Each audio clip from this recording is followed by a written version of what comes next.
Hello, good afternoon everyone. Thanks for coming to the Graduate Research School Scholarship Information Evening. And then I'll just introduce the Dean of the Griffith Graduate Research School, Professor Sue Burness-Price. So thank you, Kelly. I'd just like to acknowledge the traditional owners of the land on which we're gathered today and pay my respects to elders past, present and future. Just in terms of the format for today, so we're going to start off with a presentation on our research study at Griffith. This will include myself and the four Dean's research. Then there's an opportunity to ask questions, and then we're going to have a presentation on admission requirements, tuition fees and scholarships, and then another opportunity to ask questions. And then there'll be an opportunity at the end for networking refreshments. And so any questions you have, you can either ask them to the general audience here, or there will be an opportunity at the end for you to come and ask us any questions that you may still have. Okay, so to start off with, so why would you want to come here to do a higher degree by research? So just to start off, it helps me to know how many of you are already at Griffith studying another degree? Okay, so that's the vast majority of you, but just a show of hands if you've come from outside, just helps me. Okay, welcome, very nice to have you here. I like to start off with this slide because we call it our HDR community of early career researchers, and it helps me also with the words that I use. So I never use the word student, never hear me say PhD student. I'll always say PhD candidate, and that's because when you embark on this journey, you're no longer a student in the typical sense, but you are an early career researcher. So the research degree is learning how to be an independent researcher. So that's very deliberate in the way that we use that language. And this slide, I really like it because it shows the community of these early career researchers that we have across the university working in all areas. From the conservatorium, you can see Leah Coots there, who was a previous 3MT winner in the conservatorium, through scientific areas, business group, arts education, law, all represented. So in terms of why would you do this at Griffith? In my view, Griffith, and we use this word remarkable now, you hear it all the time. To me, Griffith really is a remarkable place to come and do a high degree by research. And I actually chose to come here myself to start my academic career in the early 90s. And Griffith then, I mean, it's only 40 years old now, so it was emerging. It's starting to establish an international reputation.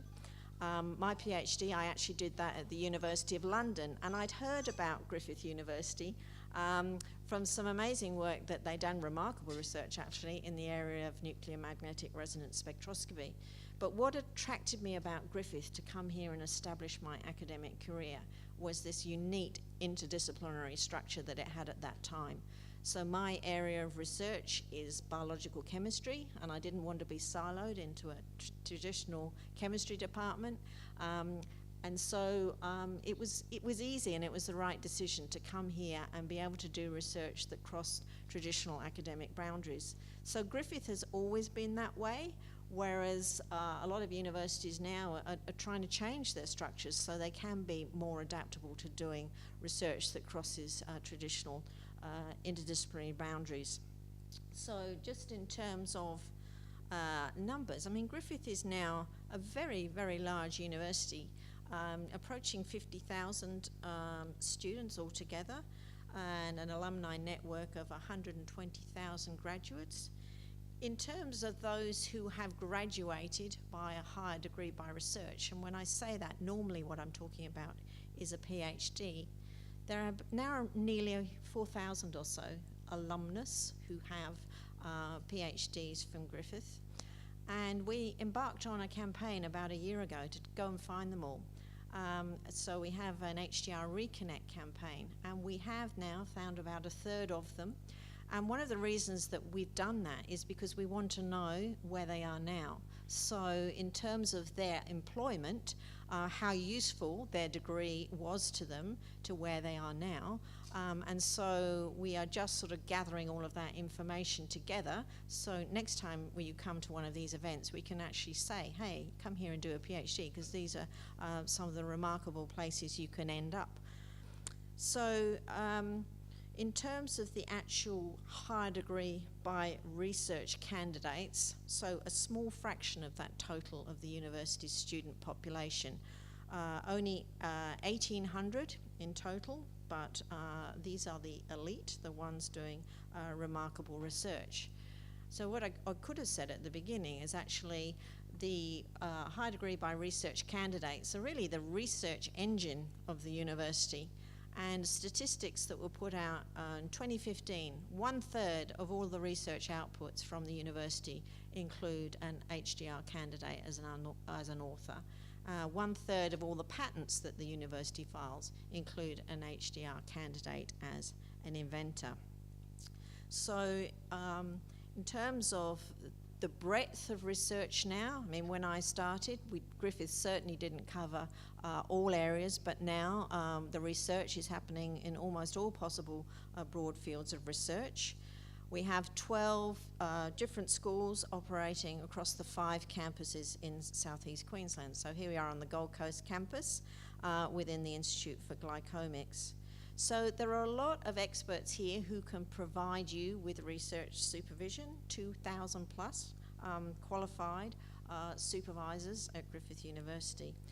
And as I mentioned at the beginning, it's the strength of Griffith and why it's such a fantastic place to be a researcher, because you can explore collaborative interdisciplinary research really from a diverse range of disciplines, and we really encourage that.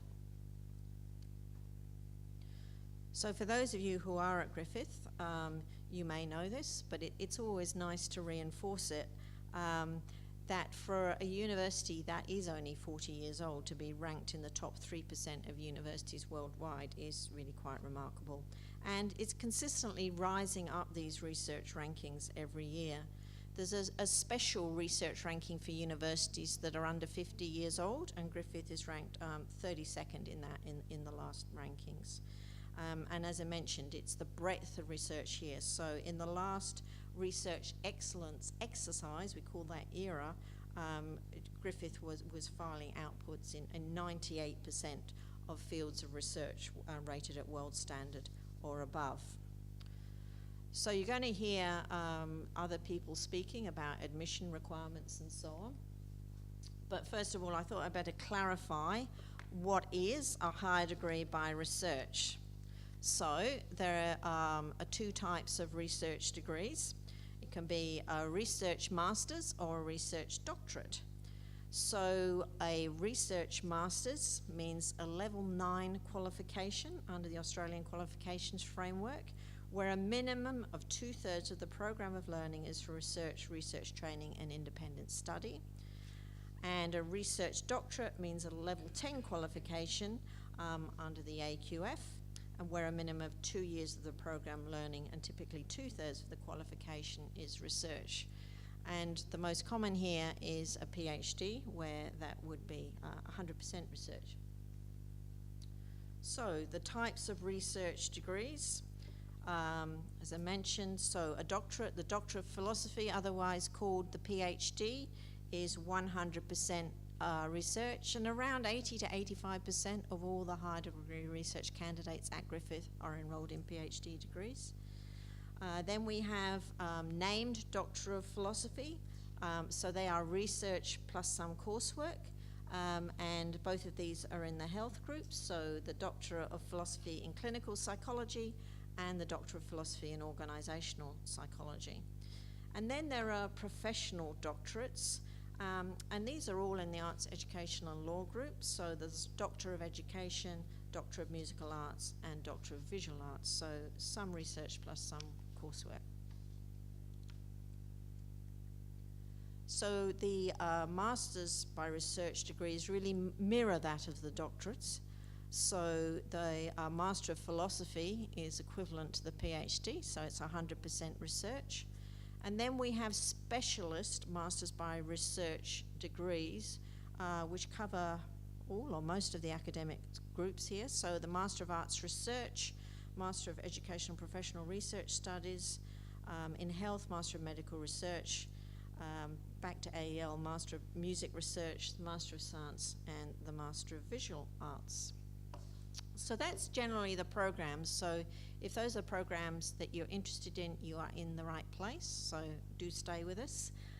But what I'm now going to do is get each of the Dean's Research from the 4 academic groups to come up and give an overview of the research in their academic groups. So we're going to start off with Professor Jerry Doherty, who's the Dean Research in Arts Education and Law. Okay, thanks, Sue. I'll just give you a quick flavour of arts education and law and the work we do in the high degree by research space. So we have a large group of HDR students in arts education and law, around 600 overall enrolled. And last year we graduated at the end of their programs just over 100 students. That gives you a sense of the scale of the activity. Our students are distributed across 6 schools and 6 research centres, as you can see on the overhead here. And in terms of the geographical location, we have HDR students across 4 of the 5 campuses for Griffith, so Gold Coast, Nathan, Mount Gravatt, and South Bank. As you can tell from the list of schools and centres on the slide here, we have we cover quite a wide diversity of areas within humanities and social sciences. And what you can't see on this slide, but I can tell you, is that in each of our areas there's really outstanding research taking place. And so each of our schools and centres provide really fantastic context within which HDR candidates can pursue their interests and can achieve wonderful things with their work. And I think echoing something Sue said before, I think it's important to note that the way our schools and centres are organised, as with the rest of Griffith's organisation, is very much conducive to interdisciplinary research. So we have candidates doing some really interesting projects which it would be harder to do where in universities where the organisation is more traditional in terms of the academic silos, the disciplinary silos. Having said that, we do have people who are doing research in traditional areas like history and English, for example, and so we can certainly accommodate that as well. But I think Griffith, one of its distinctive points is its ability to really work with students who want to ask challenging questions which sit across discipline areas. So as Sue mentioned, we have a diversity of programs within arts education law for high degrees by research. I'd say the majority of our students are doing PhDs, but we have a significant number of people following the EdD, the Doctor of Education program, and also our creative programs, Doctor of Visual Arts, Doctor of Musical Arts as well. And we have an increasing number of students following our Masters of Research pathways across, which cover pretty much all of the areas within the group. And that's a way for people to get their skills and kind of expertise up to the stage at which they then feel confident to move on to undertake a significant research project under supervision. And it's also, I think, interesting to say that when we track what happens to our HDR candidates once they graduate, I think it's fair to say they go into a very wide range of post-graduation occupations. We have a number who go into academic roles, but we have many who go into a wide range of other roles where the kind of high-level skills which we equip you with in a program such as a PhD, for example, are very, very useful indeed. And so I think we're very conscious of the opportunities that are there for our graduates, and very conscious of making our HDR candidates fully aware of what opportunities there are for them after they've finished.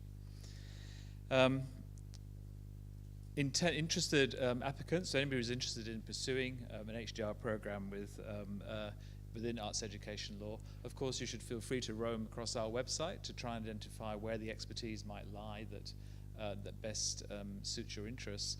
But one thing we're trying to do from start of this last year really is to help you with that by putting you in contact with the the higher degree by research convener that is within each school, each of our 6 schools.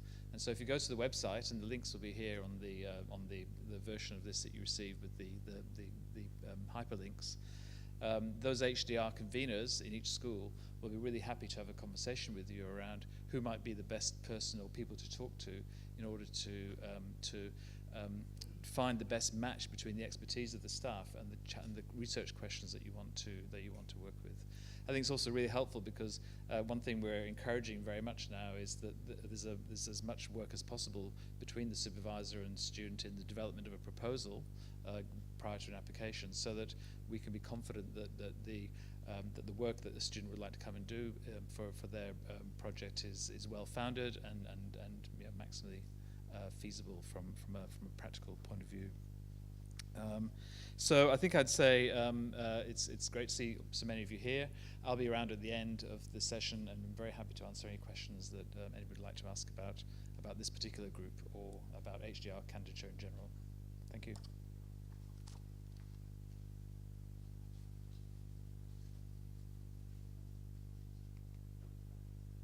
Okay, so we move on to the next Dean Research, who is Professor Andrew O'Neill from the Business School. And that was my phone before that went off, so my apologies for that. There's always one in the audience. So my name's Andrew O'Neill. I'm Professor of Political Science. Just to confuse everyone, we're actually called a school, but we're a group. We have departments, the other groups have schools, so this is a kind of an internal conversation that universities have around structures and nomenclature. It's not that important, but just to let you know that we are actually a faculty. And I think one thing that kind of strikes you when you look at the various centres and the bit down the bottom under political science is that we're not a traditional business school. Traditional business school does traditional core business disciplines. Yes, we do that, accounting, business law, etc. But we also look at policy analysis, public administration, government, and international relations. We have a range of research centres that you wouldn't classify as kind of classic business disciplines. So from that perspective, we're actually quite multidisciplinary and multi-focused in what we do. So from the perspective of being a PhD candidate, I like to think it's a really great environment because even if you are in one of the core business disciplines and studying in our group, you still get exposed to other areas that aren't part of that traditional business mix. The other dimension I'd like to sort of underscore here is our links with industry. When I started my academic career, I had actually come from government into academia, but I'd done my PhD first. So I did my PhD, then went into government, then came into academia. I actually think there are quite a few people like that who don't necessarily want to get into academia after they've done their PhD, but they are very interested in finding out what industry opportunities there are. So business, government, the not-for-profit sector. And we know that PhD candidates are in high demand. PhD graduates are in high demand in industry in Australia and overseas for the various skill set they can bring. So we aim to expose you to our industry partners, and like any good business school, we do have a very strong and robust alumni, many of whom are in the business world or in government or in the not-for-profit sector. So we can certainly align you with people in industry broadly defined. So the other dimension of the Griffith Business School is that we have a very high international cohort of PhD candidates. I think higher than maybe not science, but we certainly have a higher cohort than many other business schools around the country. So not only will you be exposed to industry, but we do have a high number of international candidates, and that makes for quite an interesting experience in terms of that multicultural, in addition to that multidisciplinary context.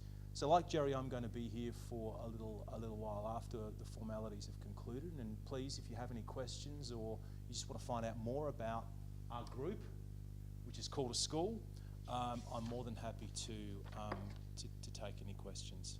Thanks.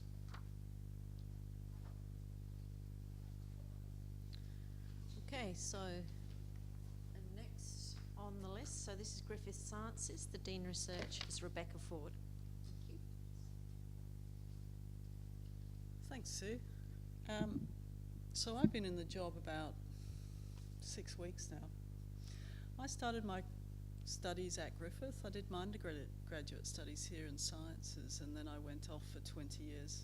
But before I started my PhD, I also went into industry for a while to figure out what I wanted to do. So I know the importance of engagement with industry when it comes to doing your PhD or your Master of Science. I know how important it is to align yourself with a future career direction by making sure that you're in the right project, because I knew where I wanted to go afterwards. So I guess that's my first message, if I can start off before I talk about the actual group itself, is to those of you that want to have a career after your studies, start thinking about where you want to be. Start aligning yourself with the project area where you can see yourself in the future. So Griffith Sciences is a massive beast. We have a huge income from our research, both from research, national competitive grant income, as well as our consultative and other competitive funding. We bring in about $35 million. So we've got a lot of different projects going. We've got, you can see the number of different schools we call our schools. We've got 3 schools, and each of those schools there are various institutes aligned with. And the staff that work in those schools may be members of one institute or another, and they may not necessarily spend huge amounts of time in that institute. They may be mainly based in the school or vice versa. So it's a complex beast, and I'm getting my head around it. I can tell you that 86% of our staff are research active and are actively looking to get really good HDR students aligned with their projects. Now, one thing, as I mentioned before, is we're really keen to align our students with stakeholder and end user requirements. So, gone are the days where someone has a brilliant idea, the research is done, how can we apply the research? We're in a situation now, and it makes a lot of sense to me, where it's the stakeholder, it's the end user, it's the industry that needs the research done. They see an opportunity, we help to align the student with that research area. So very much like you to think about that when you start thinking about your projects. What else can I tell you? Well, there's lots of flyers out there in the foyer. If you're interested in one of the institutes, hopefully there's a flyer there that you can read some more information about. Each one has a separate website. I'd encourage you to go in. Some of them have listed projects that are available for HDR students, and some of them even offer separate types of scholarships that are obviously competitive, but that you can apply for outside the nominal scholarship rounds. Again, it's a very multicultural environment in the sciences group. We have people from the 4 corners of the world, and we encourage that diversity. We encourage also sort of multidisciplinary research approaches to solving those wicked problems that we see in the world around things like food security, water security, sustainable food production, all the way through to where have our ancestors come from, where do we come from, if you're talking about our human ancestry. So we include mechanical and electrical engineering. We're looking at quantum dynamics. We're looking at how we can start to use our science to solve the wicked problems, but also in line with industry requirements. So I'd encourage you to have a chat with me at the end if you'd like to, ask some more questions, and I'd be really happy to guide you towards the direction that would be something you'd like to pursue in the future. Thank you.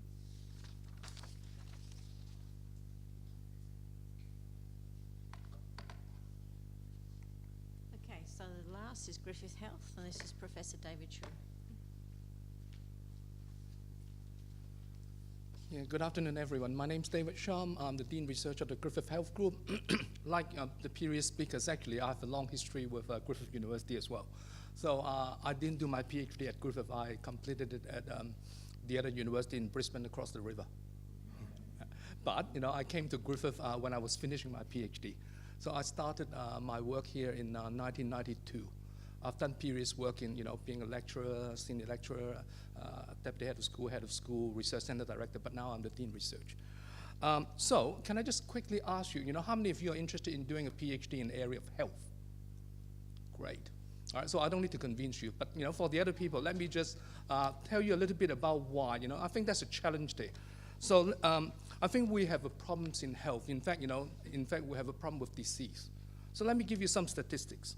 Right? So Indigenous Australian experience burden 2.3 times the rate of non-Indigenous Australian. Yep. And other statistics, chronic diseases were responsible for 70% of the total health gap in 2011. Mental and substance use disorders such as anxiety, depression, alcohol use disorders cause 19% of the burden. Mental and substance use disorders and musculoskeletal condition were the third most burdensome disease groups. Yep. Cancer and cardiovascular diseases were the two most burdensome disease group in 2011. Now this is an interesting one, the last one. 31% of the burden of disease is preventable, being due to the modifiable risk factors included. Yep. So I think, we have a problem in health. And I think, I want to issue you a challenge, join us in the health group and solve some of those problems. Now, so have a quick look at, our schools, all right? We got 8 different schools. What do we do? In health, what do we do? In terms of research, we are committed to developing healthy communities. So we don't talk about disease, we're really committed in developing healthy communities through exceptional health and medical research. So the way we do it is like, as Sue said before, you can't tackle those problems just using one discipline.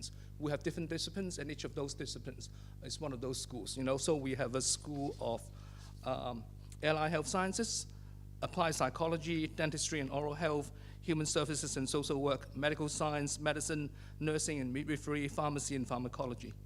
Now, within allied health sciences, we have subdisciplines like physiotherapy, exercise sciences, occupational therapy, speech pathology, dietetics, and nutrition.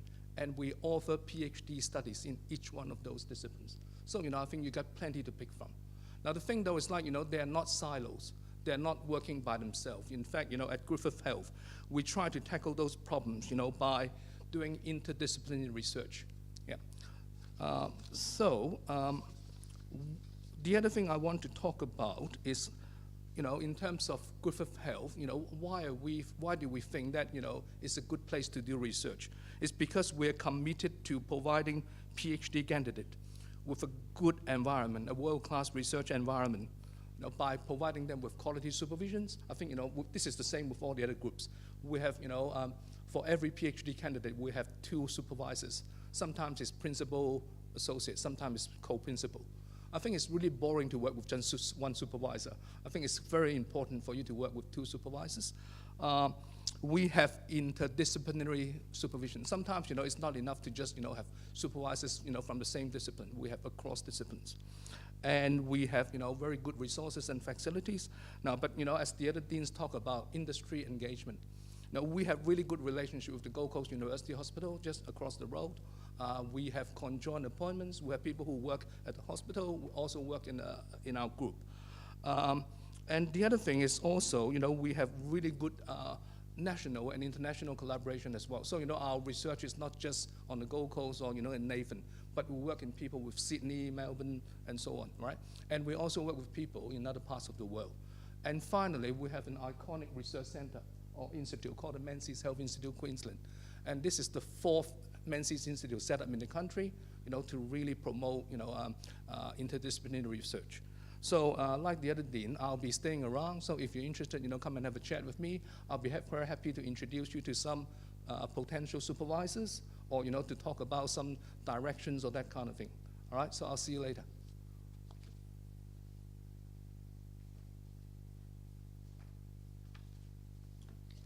Okay, I should just mention, seeing as we're in the Institute for Glycomics, the Institute for Glycomics wasn't represented on those slides because it's actually outside the group structure. But I'm actually a principal research leader here in the Institute, so if you've got any questions about that, please come and talk to me. So I've got some pre-submitted questions here, so I'll take those first, and then there'll be a time if you've got other questions you'd like to ask. And I'm also going to involve the Dean's research in these questions, so just to prepare them. So the first question is, how do you find a supervisor? And I think that's a very interesting question, because it really depends where you are. And those of you who are here already studying at Griffith may well be coming through an honours route. You're probably already doing research with somebody and you're really enjoying that research. I mean, that's a really good place to start, I would say, because when you're thinking about doing a higher degree by research, the most important thing is that you do something that you're really passionate about.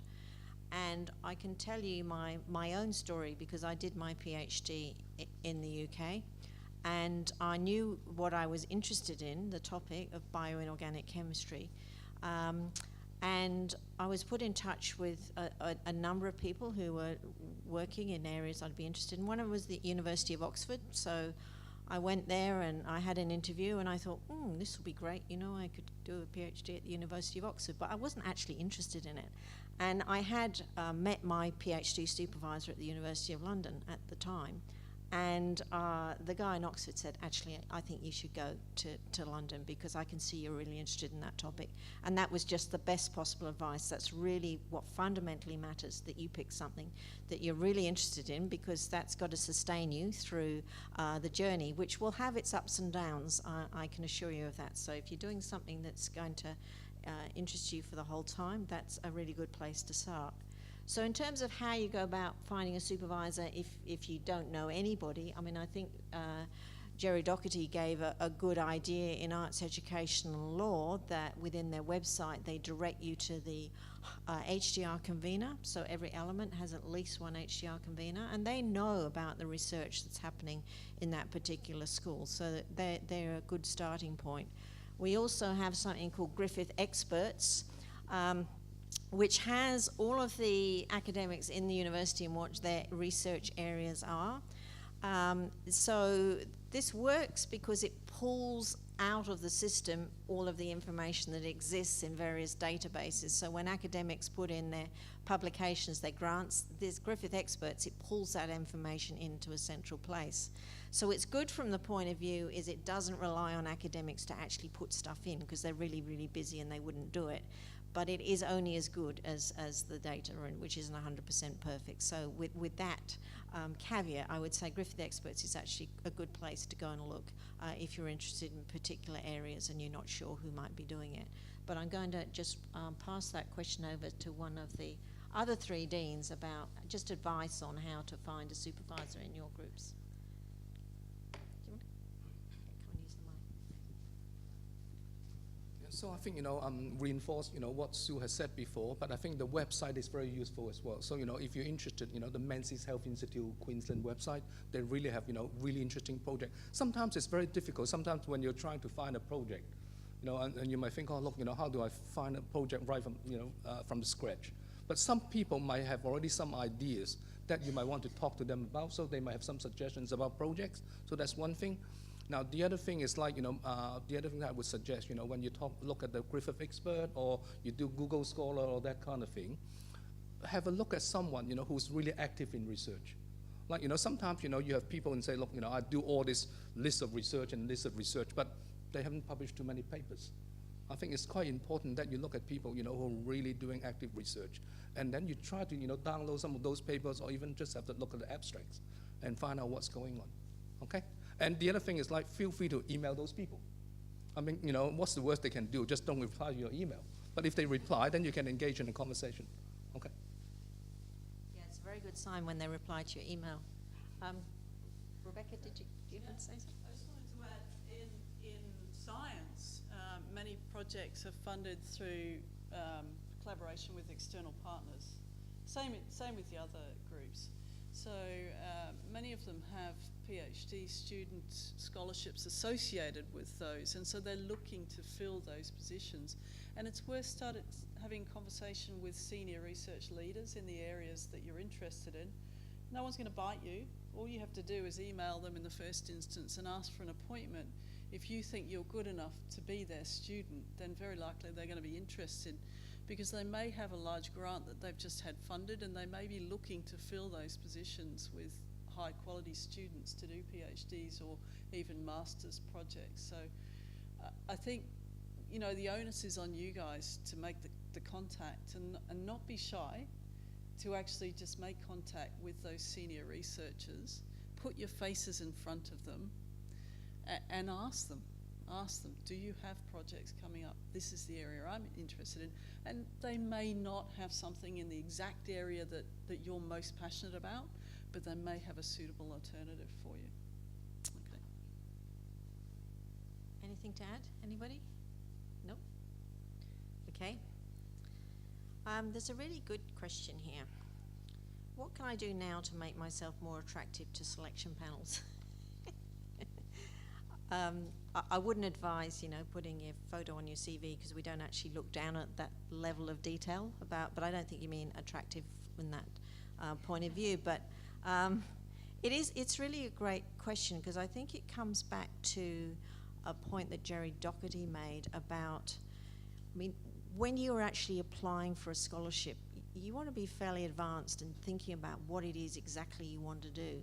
And the ideal scenario is if you've identified your supervisor and that you have collaboratively worked with your supervisor in the development of the research proposal, because that's really compelling when it comes forward. I mean, obviously we take into account your academic record, but I mean, the more you can do now to make that as good as you can, that's the advice. But if there's some things you can't change, there are other things that you can. So in terms of what can I do to make myself more attractive to selection panels, anything to add from any of you? Jerry?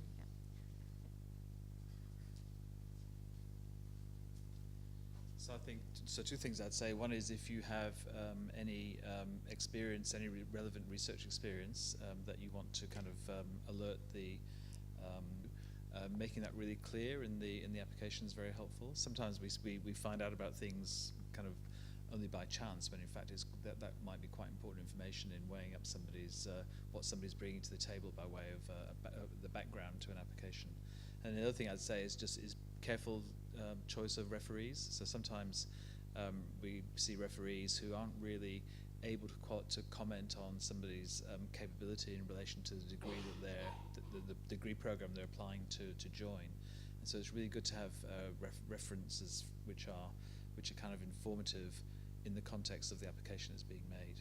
That's really helpful, because the opposite clearly is a problem for us.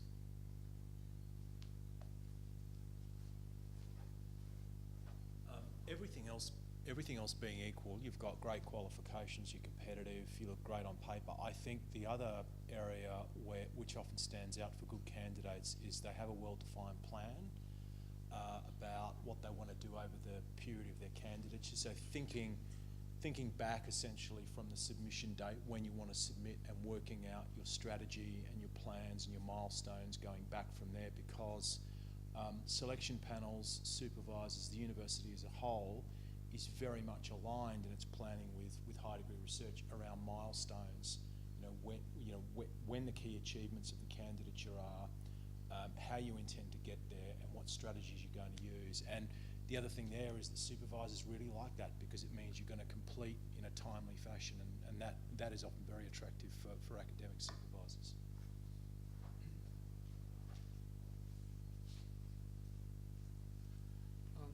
Another thing, when you're doing your undergrad or when you're doing your master degree before you apply for the PhD, right? So you'll be doing some research project.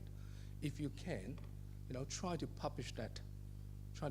What that means though is you have to work very hard, because you'll be doing. I found that for my fourth year in psychology, it was the worst year of my life. but I think I learned a lot from that year. But I think what that means is you'll be studying and then you try to publish. I think having a publication is it looks pretty good on your CV, and that would look good to show that actually you have done some research and you're able to write up the research.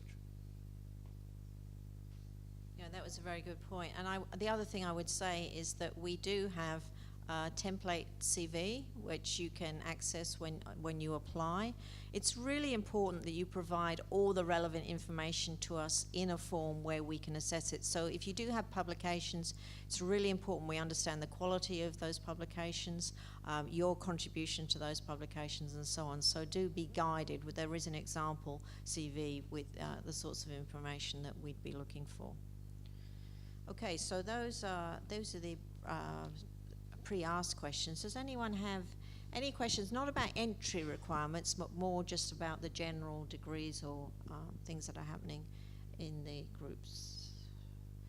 But as I say, you can always come and ask us afterwards, if not. Yep. Oh, sorry, give me 2 seconds, I'll run this down to you.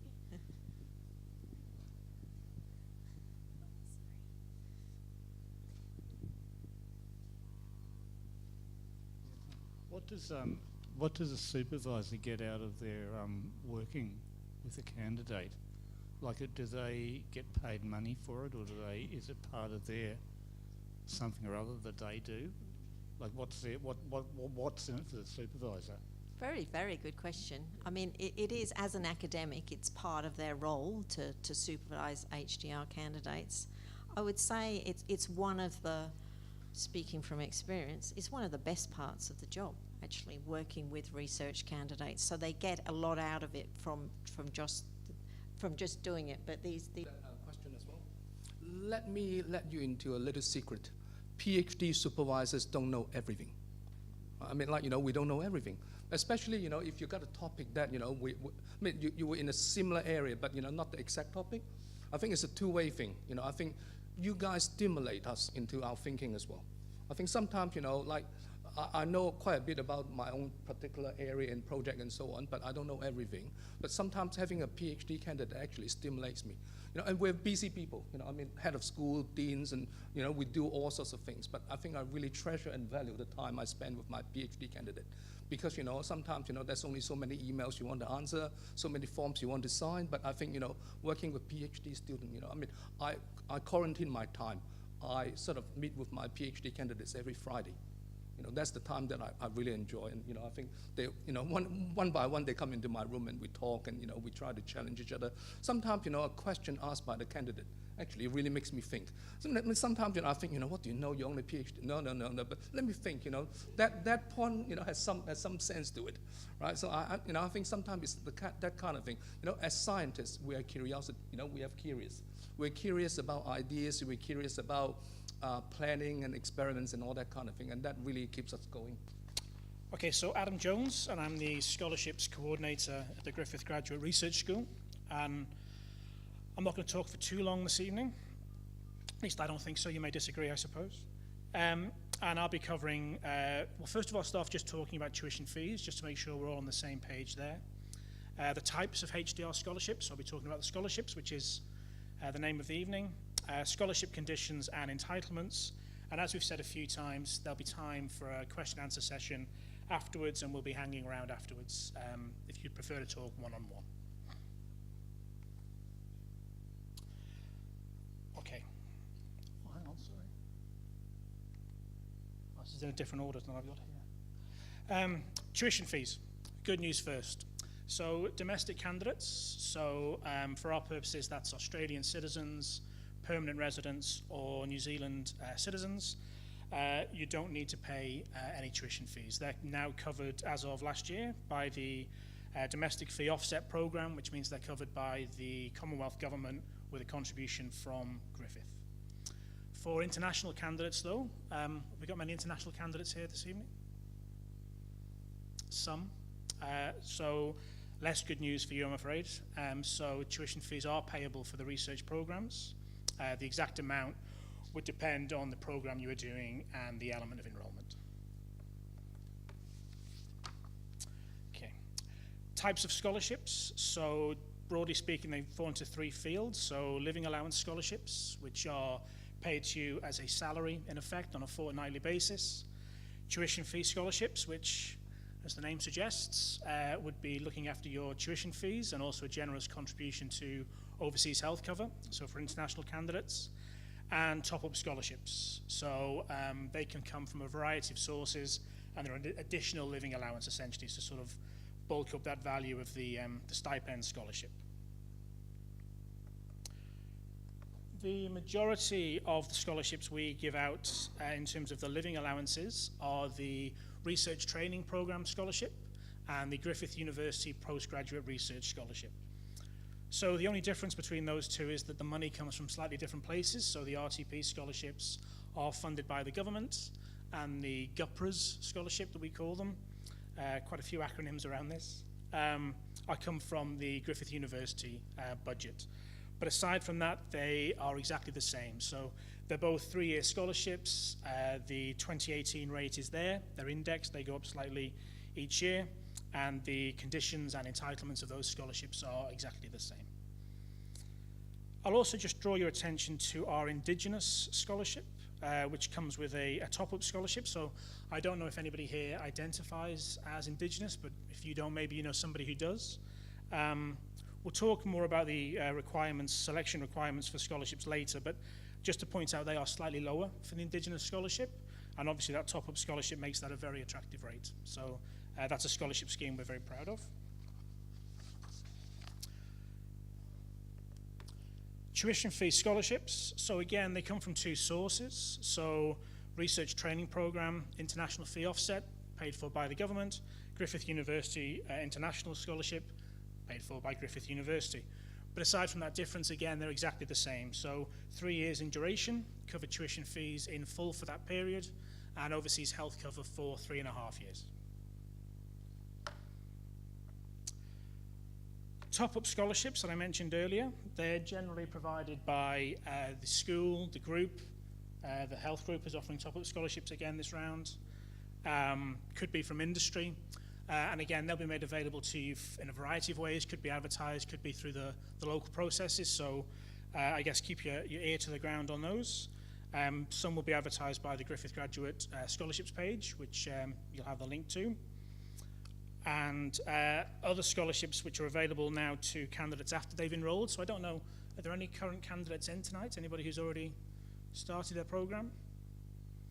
No, so I won't talk too much about those then, but it could become relevant to you later. So there's a continuing student scholarship scheme. So that allows people who are already confirmed in their candidature, making progress in their PhD, able to apply for scholarships if they weren't successful initially, but commenced the program anyway. A conference travel grant scheme, so making a contribution to candidates who are attending international conferences. And then for people towards the end of the candidature, which may seem a long way off to you guys, but there are schemes in place to help people who are at the writing up stage of their thesis or are working on publications afterwards. So a number of scholarship schemes available to current candidates as well. In terms of applying for scholarships, so the key selection criteria, if you like, is that you have a first-class honours degree or are able to demonstrate equivalence to that. And I think we might be talking a little bit about equivalence later on. Additional ranking criteria that is taken into account, so academic merits, so your previous qualifications, standing of the institution you attended, research background, and the fit of the research with both your supervisory team and also Griffith's strategic priorities. In terms of what these scholarships entail, they do require on-campus enrollment, so generally not available to remote candidates, full-time attendance, and then there are restrictions on employment as well. So 9 hours per week in what we term business hours, so the hours of 9 to 5. Entitlements as well, though, quite generous, so up to 12 weeks paid sick leave, 12 weeks maternity leave, parenting leave, and relocation allowance as well. And all of those periods of leave are in addition to the standard 3-year tenure.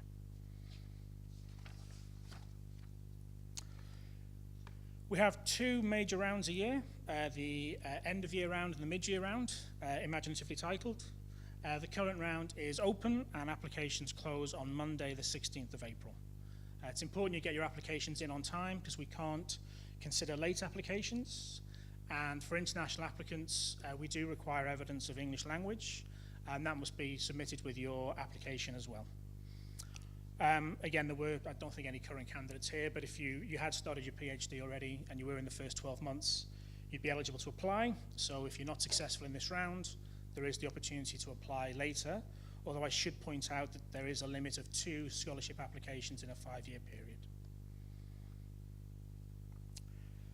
There are additional scholarship opportunities available, and again, these will be generally advertised on the Griffith Graduate Research School scholarships page. They can come via additional government scholarships, industry scholarships, or scholarships that can become available through the school element research centre or group. So recently, for example, I've been dealing with Data 61, setting up some top scholarships there, Brisbane Raw, Queensland Academy for Sport. So there are opportunities out there which can be available in round, but also may have their own closing dates. So keep an eye out for those as well.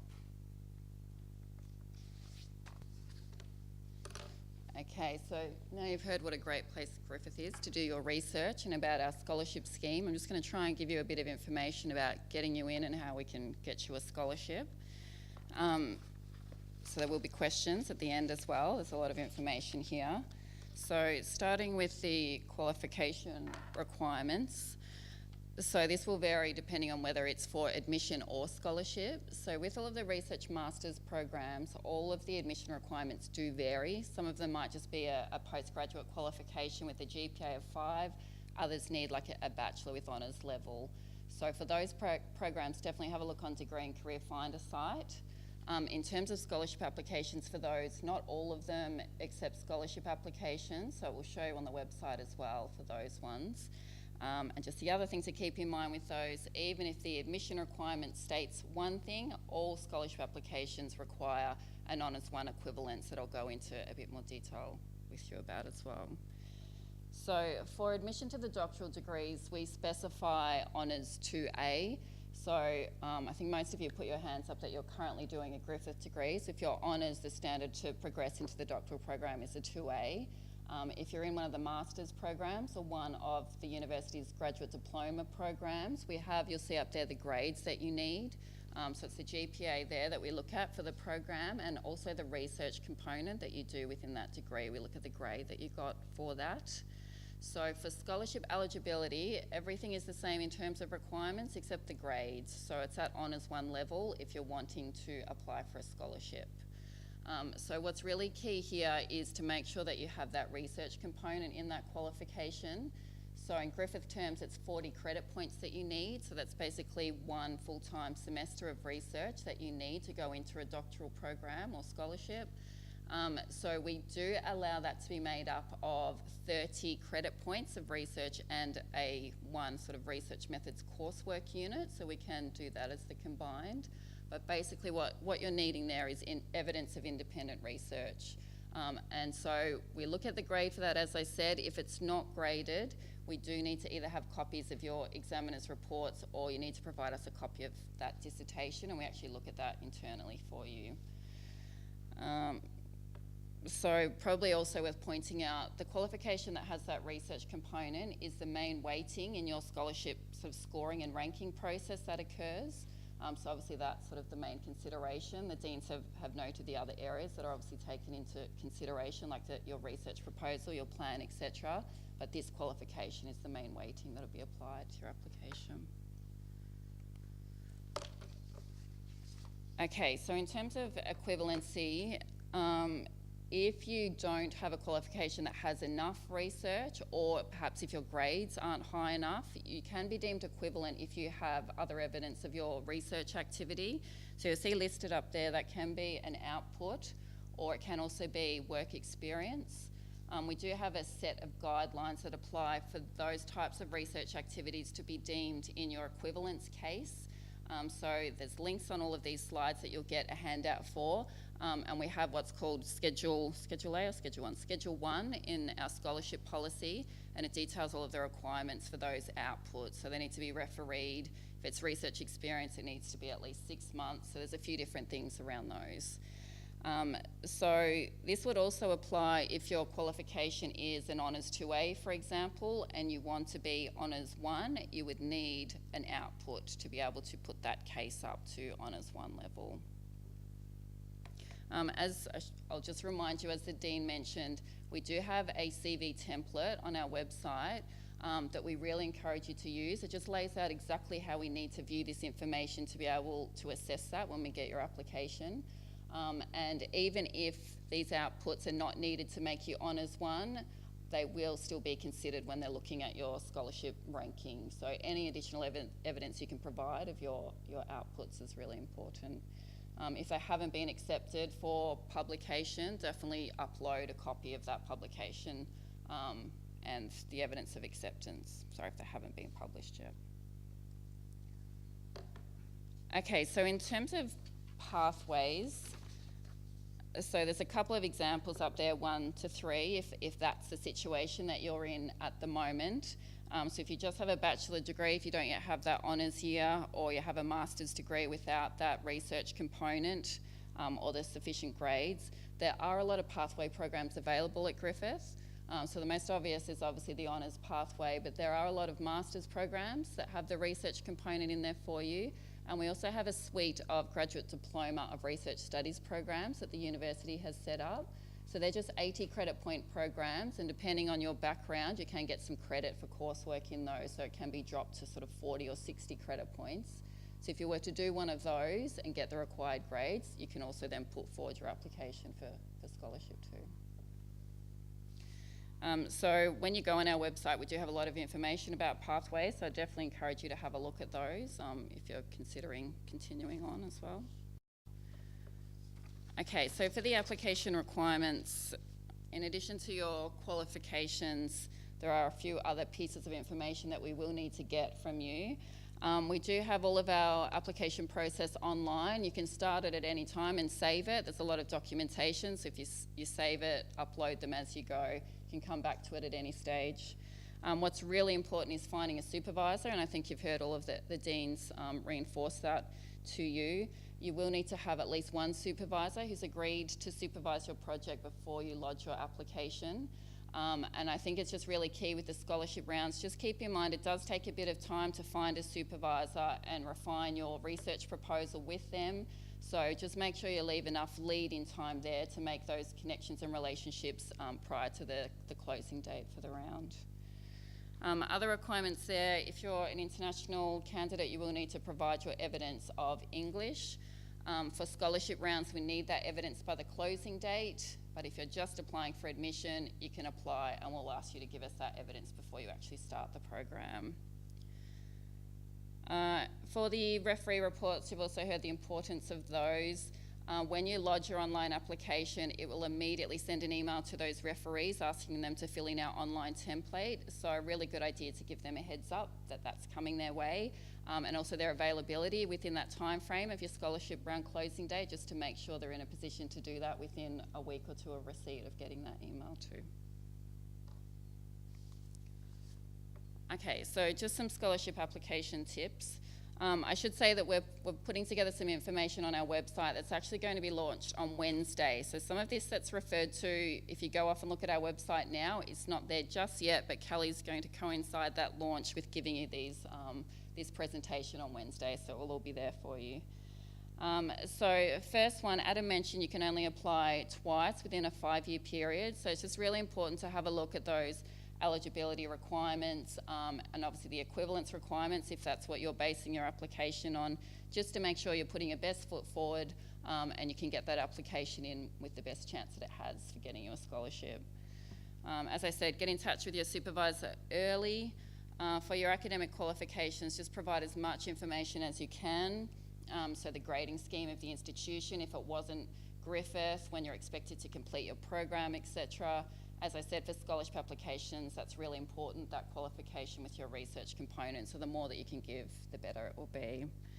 CV template, can't say that one enough. Referees in advance. And as Sue mentioned as well, just make sure your application is complete. It's very short time frames for scholarship rounds.